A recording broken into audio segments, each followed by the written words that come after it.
Right, can you hear me now? I've got levels on the microphones, it's moving up and down, so it should be okay for those who are listening.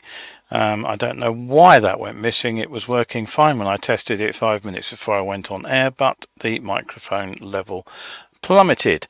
So if you can just comment and say that you're actually hearing this now, I will continue. Right, okay. All right, so just to restart the entire thing then. Good morning, I am Kevin Williams of Survival Skills, and this is 11ses 413. And as I say, it's a nice sunny morning outside at the moment. The sun's just broken through. So, stories today. Motorcyclist jailed after fatal crash on group ride. AXA has pulled out of motorcycle insurance. Motorcycle roadworthiness tests are go. The US has recalled the AGV Tourmodular helmets for a buckle problem between a certain date. Chrome is now to be banned within the EU. CFMoto, they have a 650 slip-on exhaust from an aftermarket manufacturer, which I suggest shows that there is increasing acceptance of Chinese bikes. Husqvarna are also showing off a new 801 Twin, which I believe is also built in China. And then finally today we'll look at the implications of the bike safe data I gave you the other day about the number of riders who reckon themselves competent or advanced versus the number that Bike Safe thought needed some development. So settle yourselves down for the next 30 minutes or so. And don't forget, questions, comments, I will try to answer you. So we have Kevin, Russell, Steve, all online at the moment. So yeah, thank you for looking in. Apologies for the sound problem earlier. Right. Anyway, off we go with the first story then, which is actually about the weather. So what's going to happen over the next few days? Well, it's another very mixed bag actually, so I suggest everybody keep an eye on local forecast. But this afternoon it looks like it's cloudy with light rain up in the northeast, but the further south and east you come, the more chance there is of little sun breaking through the cloud with occasional showers. But down in the southwest it will turn cloudy and rain will spread in later in the day. Now overnight it will become increasingly dry across the country. There will be long clear spells in the far south, the north and the west, so fog could develop in these areas later. Thursday, most of England, Wales and southeast Scotland will see some scattered showers developing once the early cloud breaks up, and it will be mostly dry and sunny elsewhere but breezy. And then it remains largely dry with variable cloud on Friday. Low pressure will be developing to the south, and it will be bringing a freshening easterly or southeasterly airflow. Now, it will likely bring some rain overnight into Sunday, with parts of England and Wales becoming rather unsettled. All right. Okay, so on with the news then, and the first story is a rather alarming one really. It's about a group ride that went badly wrong. 4 motorcyclists have been sentenced after a fatal crash that involved a female rider in the same group. Now 5 riders were taken to court: Christopher Byrne, Terry Fox, Simon Parsons, John Murdoch and Neil Woodliff. They were all tried in November last year for their parts in a crash involving Ruth Harrison, a woman said to be in her 30s. Now the crash happened on the southbound slip road off the A3095 in Bracknell at about 7:30 in the evening of July 20th, 2021. Harrison apparently lost control of her Triumph Daytona. She crossed the central reservation and was hit by an oncoming Mercedes saloon, and she was pronounced dead at the scene. Now the group of 6 had met earlier in nearby Bracknell at a service station, and the court heard that they had been seen driving at dangerously high speeds before the crash happened, and it was alleged that they drove at speeds of 125 miles per hour on residential roads. Exactly what they mean by residential road isn't clear, but following the incident, the police discovered that 3 dash cams had been removed and concealed before they arrived, and one of the riders, the 43-year-old Neil Woodliff, had hidden his SD card in a medicine box. The investigation uncovered a WhatsApp group which included some of the defendants, including the Ruth, the deceased female rider. They were all part of this, and they discovered their discussions about meeting up to ride, about wearing cameras and the aftermath of the crash. Now, messages shown to the jury including one from Woodliff saying that he would charge the camera ahead of meeting up, while Burns said, "Need to be a bit wary with the cameras. The police are on it at the moment. Mount them on your bodies so they can't seize them. If they are on the bike, they can seize them. Silly little rule, but could save someone's license." Fox then allegedly wrote F the police, to which Woodliff responded, "Whoop, whoop."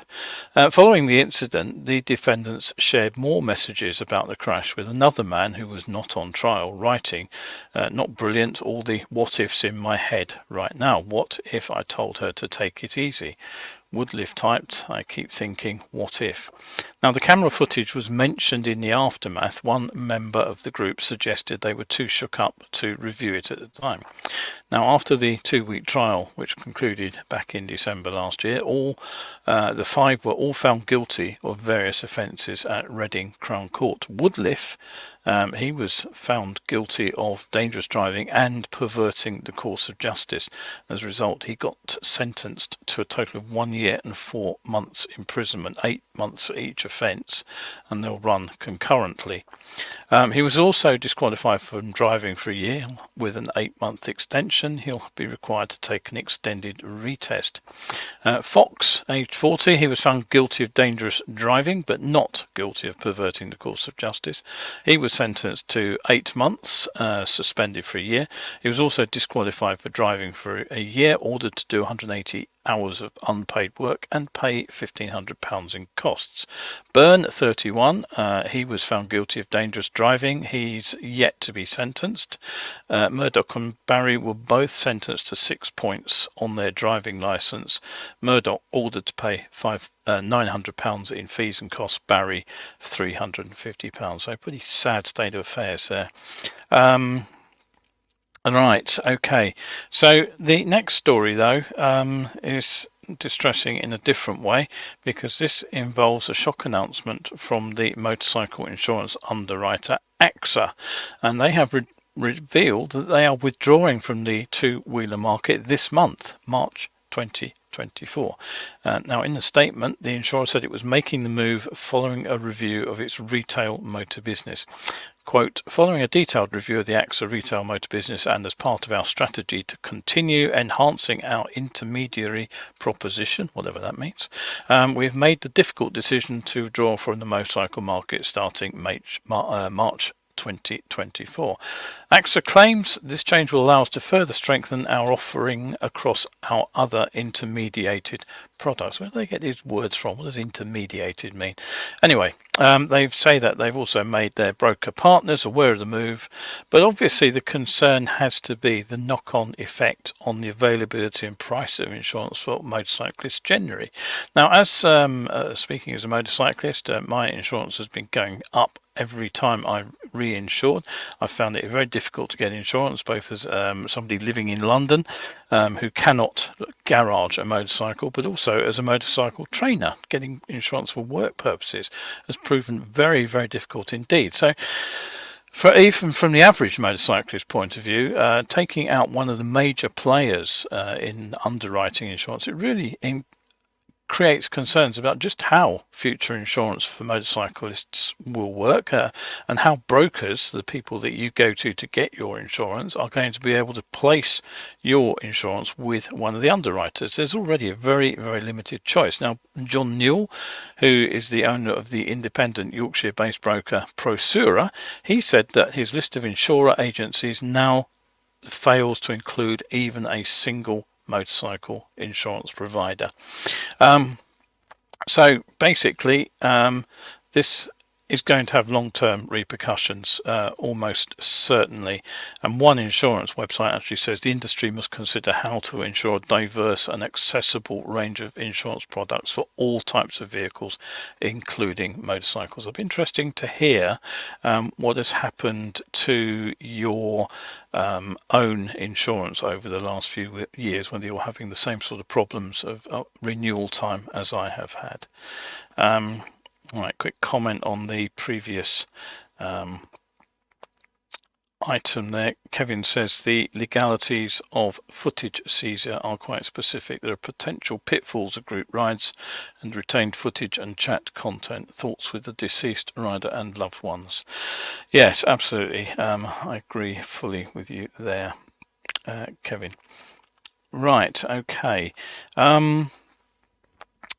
Who else have we got? We've got Nick, we have Paul looking in too. So good to see you.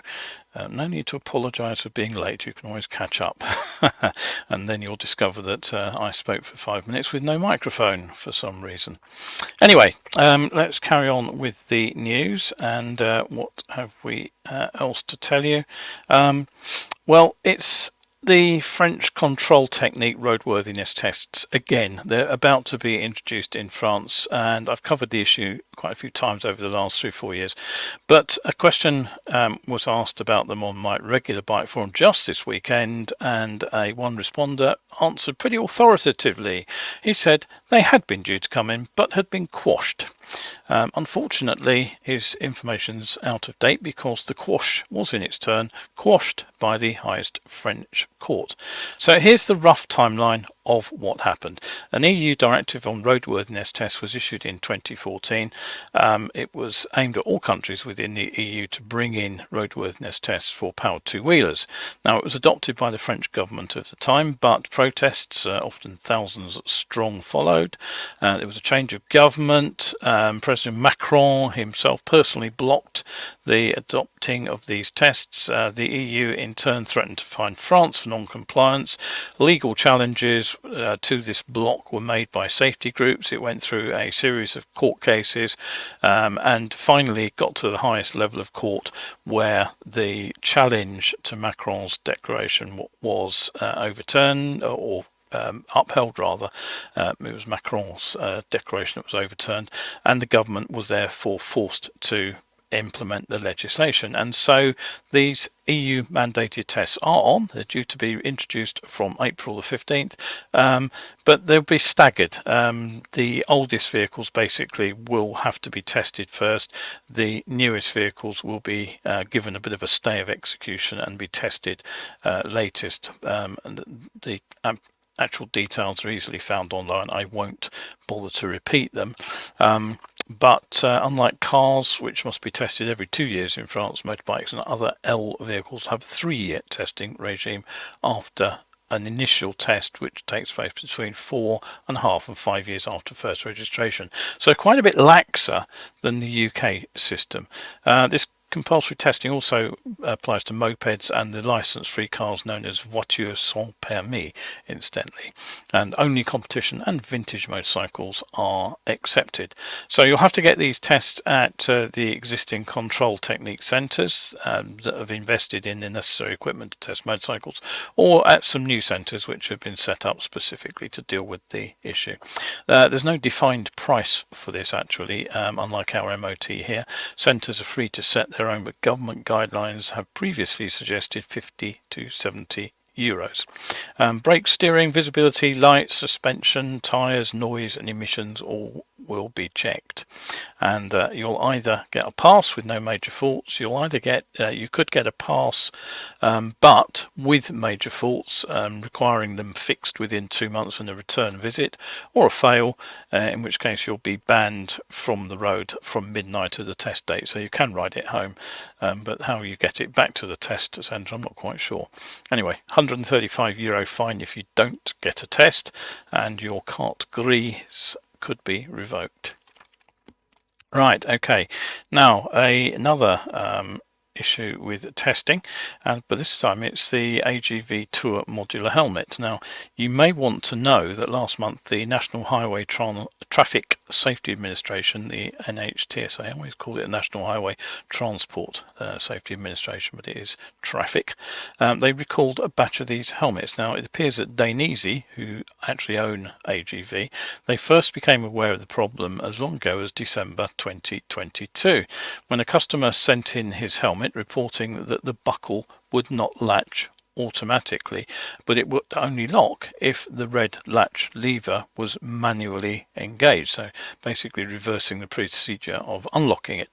Now, Now in January 2023, helmets with the buckle and inventories of buckles were checked by AGV for compliance with specifications, and between January and July in last year, the manufacturer was applying a lubricant to the buckle to prevent this binding that prevents the buckle failing to latch properly. And they say they implemented 100% inspection of the affected subcomponent.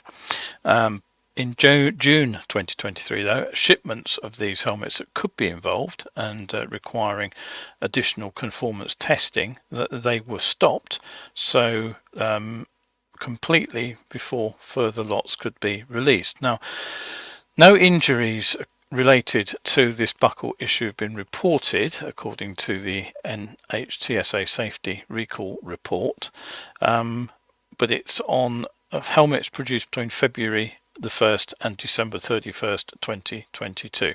And they say that because of this failure to engage properly, there is a chance the ratchet strap could become undone, and that could create the potential for the helmet to come off in a crash. Now, it appears that the fault is actually caused by subcomponents in the buckle not being manufactured to the correct specifications, which is why the buckle doesn't engage automatically every time. So 2,142 of the helmets have been recalled by the NHTSA, but I was pretty shocked to hear that the Dainese fix is to retrospectively apply lubricant to the affected components, and very generously they're doing this at no cost. Frankly, if I had a helmet where I wasn't certain that the chin strap would latch reliably, I think I'd want more than a dab of lubricant applied to it. I think I'd be looking to return it as not fit for purpose. I really wouldn't want to discover the helmet fastener had come undone in the middle of a crash. Right, so that is the AGV Tourmodular. Now don't forget, if you are enjoying the show, it goes out Wednesdays and Sundays. The channel, the easiest way to find it is the YouTube channel, which is Survival Skills UK. Don't forget the all-important UK on the end, or you will get somebody sharpening Boy Scouts with a pencil sharpener. Right, okay, so on with the news, and what's the next story that I have for you? Well, this is regarding a shiny new photo card driving license winging its way to a 34-year-old new rider who's just passed his bike test on a Kawasaki 650. Hardly newsworthy, you might think, but the recipient of the license is no less than Michael Dunlop from the famous Northern Irish road racing family. Now obviously Dunlop has been competing and beating the best for more than a decade now. He's 27 TT wins to his name, numerous other wins on road circuits, all since he won his first road race at the Northwest 200 in 2008. Amazing, can't believe it's that long ago. Like many racers, he has achieved his success without ever having learned to ride a motorcycle on the road, and I do recall his uncle Joey Dunlop being stopped by the Isle of Man police whilst riding his race bike on the open roads, minus the appropriate licence, and having to get a lift back to the pits in a van. I believe he got a stiff warning for that. Now Michael got his coaching from Moto Training Northern Ireland, and a social media post from the school reads, "So I get this phone call from a guy who said he had lots of experience riding on the roads but seemed to be having difficulty keeping a bike lined up and both wheels on the ground. Thankfully we were able to get him sorted and passed his final road test today in the worst of conditions. Has been great crack. Have a safe and successful season, Michael. Thank you for choosing Moto Training NI." As an aside, in the past I have actually personally taught a number of racers, including a UK national grass track sidecar champion, and I can remember him particularly well because I had to keep reminding him to put his feet down when he stopped. I also taught a guy called Ian Blackwell. He was a club champion and actually a TT replica winner, so perhaps not in Michael Dunlop's class, but still pretty successful rider. They all passed, but always a bit of a surreal experience teaching riders who were significantly better in some ways than I was. Right, okay. So on to some news about motorcycles themselves. Now, from later this year, you can have any colour of bike you like, so long as it's not chrome, or at least not a conventional chrome finish anyway. And this is the result of what's being described as a landmark move by the European Union to phase out chrome elements on vehicles, which comes in this year. Now, chrome's been used for many years to give a tough finish on steel. Left untreated, of course, steel rusts pretty rapidly, so for better corrosion effect and that distinctive sort of mirror finish, chrome plating has been used on vehicles, including, of course, motorcycle mudguards, as well as other parts like speedo casings and even petrol tanks. The other parts that tend to get chrome finishes are nuts and the sort of foot pegs and the pedals also. Now, the problem is that it's been known for many years that the hexavalent chromium, the chemical behind the acid bath chroming process, creates a lot of toxins. It's dangerous to the people using it, but it also produces a lot of environmentally hazardous waste. If the chemicals involved, they're known to cause lung and nose cancer, as well as liver damage and reproductive problems. And if the effluent from the plating works gets into the water, then it kills wildlife, but obviously creates risks downstream if that water gets used for drinking or cooking and it's not purified.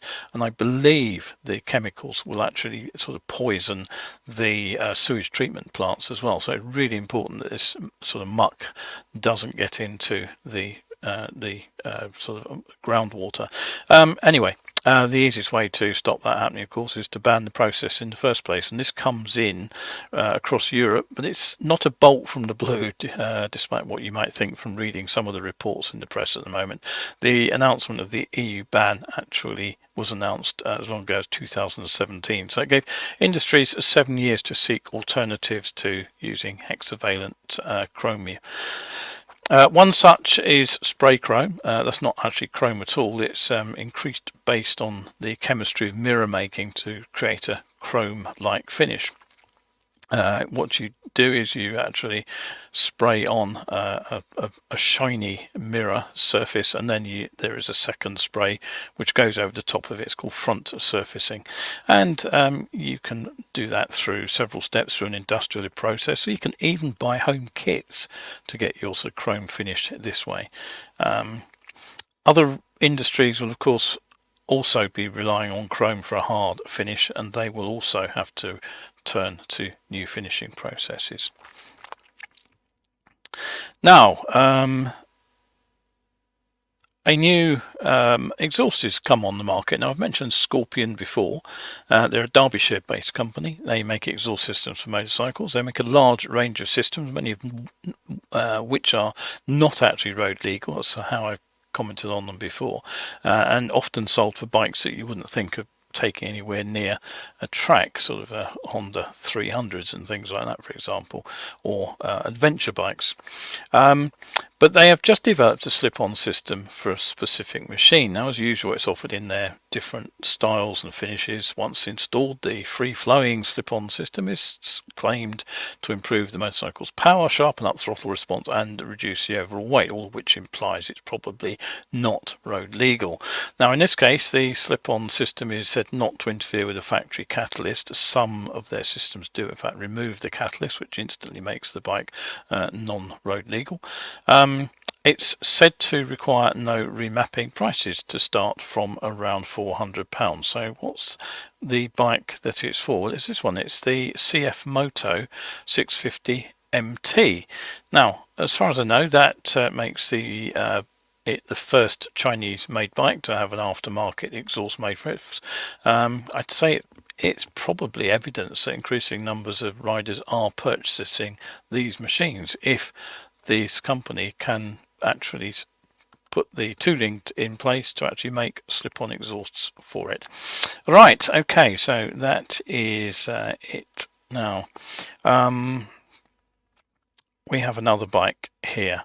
It is a quiet season, of course, for new bikes. The rush of excitement over the new machines at the autumn bike shows is over, but Husqvarna, the formerly Finnish manufacturer, now part of the giant Pira Mobility Group that owns KTM, is said to be looking forward to unveiling one of its latest and largest displacement street machines. So there it is. Let's zoom in on it a little for you. Okay, so there we go. That is the Husqvarna 801, the Svartpillen. Now, it's due to be shown off on 19th of March, but Husqvarna are teasing us with these photos of it all in its a Husqvarna plastic wrap. Now, it's said to be powered by a compact parallel twin engine producing 105 horsepower, so presumably that's the Chinese-built 799cc motor that is used in the 790 KTMs. Now, how much of the rest of the bike is based around the KTM isn't clear, but with the Svartpillen 801 said to weigh just 181 kilograms, it's very close to the ready-to-ride weight of the KTM. So my guess is the answer is probably most of it, just wrapped in a different tank and seat package. As the press release says, the selection of striking components combined to create a unique scrambler-inspired machine. Slimline ergonomic bodywork wraps neatly around the frame, so I'd guess that the package is basically KTM with new clothes. Now, what else does the bike get? Well, the usual package of state-of-the-art electronic rider aids. It gets easy shift for seamless gear changing, that's all standard, and you'll probably be overjoyed to hear that it's been through a rigorous and extensive testing process. It's been ridden both on a flat track oval and on an ice track with spiked tyres. And the quote says, the diverse program of sideways action and stunning ice rides played a vital role in developing a truly versatile motorcycle that encourages riders to escape the ordinary. So if ice racing or flat tracking is your bag, then great. But if not, it seems to me KTM are getting increasingly desperate to sell their products. I talked about some of their lurid advertising for their KTMs just a few weeks ago. I'm sure you can't wait for the full release of the technical data in 2 weeks. I'd be interested to know again what you might think about bikes like that. Right, okay, so time to wrap up the show with my final in-depth investigation piece. Now, if you sat in on the Sunday show, you'll know that I mentioned two statistics released by BikeSafe. They said that last year, 81% of bikers who attended BikeSafe rated themselves as competent or advanced, yet their assessments of all the riders who attended BikeSafe found that fairly astonishing 96% actually needed further development. So if you missed that, check out the previous show 412, Sunday 3rd of March 2024, the last segment of the show. Now, I suggested that if the assessment showed 19 out of 20 riders needed to improve their riding, it could mean that the bar is being set too high. I also said that because, to my knowledge, the standard the assessors work to is the Rosberg Gold standard, I suggested that it probably is too high. I doubt that Rosberg Gold is actually appropriate for an ordinary rider. But let's come back to that 81% of riders, 4 in 5 basically, rate themselves as competent or advanced. Now, last time out I did mention that most of us have a tendency to overrate our abilities. Put 100 riders in a room, ask them to rate themselves as below average or above average, and the majority will put themselves in the the above average category, which of course is mathematically impossible. So what might that be telling us? Well, a paper entitled Overconfidence Amongst Beginners is a little learning a dangerous thing.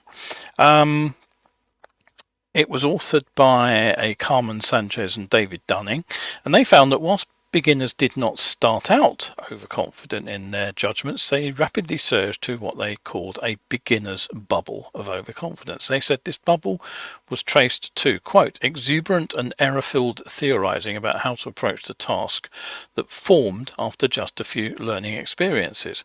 After that, they found that the beginner's subsequent experiences challenged and refined those theories, leading to a temporary leveling off of confidence while performance incrementally improved. But then confidence began to rise again after this pause. Now, when it comes to motorcycling, what signs might we see that could represent overconfidence? And I have seen it suggested that we might see any of or all of the following: an outward appearance of competence, but competence which breaks down easily in more difficult riding conditions. I can certainly recognize that in many riders I've seen. Questionable decisions, such as significantly exceeding speed limits or taking unnecessary risks, such as riding at speed while lane splitting. I see that every day in Deliveroo riders. Other delivery firms are available, of course. Risky behaviours such as overtaking or negotiating corners aggressively. We see that with more experienced riders too. An overestimation of personal abilities leading to repeat spills. Well, again, that's something I've talked about in the past, how some riders seem to come off in the same way over and never seem to correct what they do. Now, partly for fun, partly because I actually wanted to see what it came up with, I ran this question: how do we avoid trainees who've taken motorcycle rider and driver training developing overconfidence? Well, I put it through an AI app called Perplexity, and the answer actually turned out to be very interesting, albeit I would say for all the wrong reasons. Here's what the AI had to say. Quote, to prevent trainees who have undergone motorcycle rider and driver training from developing overconfidence, it's crucial they receive proper training and adhere to national standards. The Driver and Vehicle Standards Agency, DVSA, provides official advice and information to driver and rider trainers, emphasizing the importance of maintaining professional standards in motorcycle instructor training. By following the national standard for driver and rider training, which outlines the necessary skills, knowledge and understanding required for effective training programs, instructors can help instill a sense of responsibility and safety consciousness in trainees. Ultimately, a combination of rigorous training programs, adherence to national standards and regulatory oversight can contribute to ensuring that motorcycle trainees develop the necessary skills without becoming overconfident. You'll notice something is missing there, isn't it? It's any kind of help to a trainer to design training which addresses this problem. The sources were actually very interesting. The AI found the DVSA's dispatch blog, which is the magazine that goes out to all approved instructors, and they also found the .gov.uk PDF, the National Standard for Driver and Rider Training. And really interestingly, also found one of my own articles, which I wrote called Avoidance or Evasion, which has nothing to do with this topic at all. I'm not sure how it ever got included in their reference list. Anyway, the article cites it as supporting the statements about the need to follow a national standard, which it didn't do at all. Anyway, this is the sort of classic compliance line. If everybody teaches the syllabus prepared by the experts and teaches it properly, all will be well. Now, clearly that isn't the case. For far too long, we've relied on this kind of expert opinion to underpin training. And this is what happens when there's no scientific data.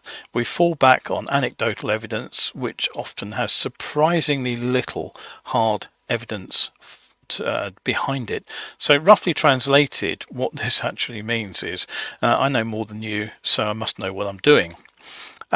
And of course, this expert opinion is also subject to personal biases. It's the state of affairs that affected medical care for many years.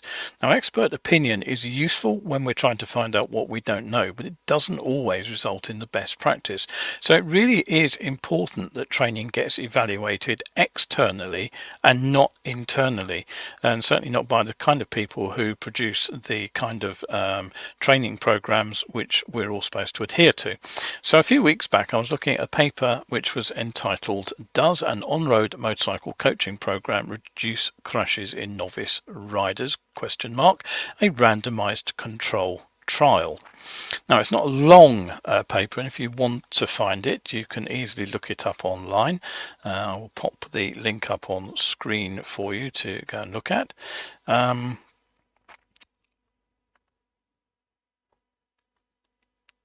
it is. It should have popped up now.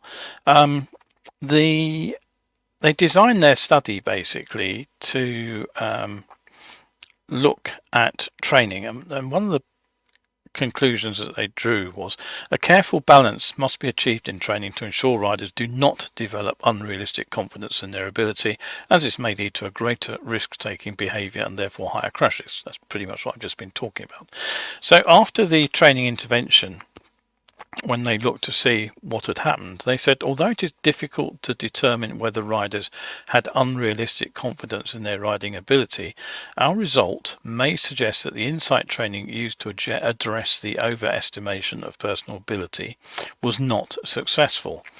So what did they actually find? Well, they found basically that the intervention group, the one that had the extra course of training over the control group which didn't, they said that if they had really improved their hazard perception skills, making their higher level of confidence realistic, it didn't actually lead to any detectable reductions in crash risks or other indicators of road safety benefits such as reduced risk taking and speeding.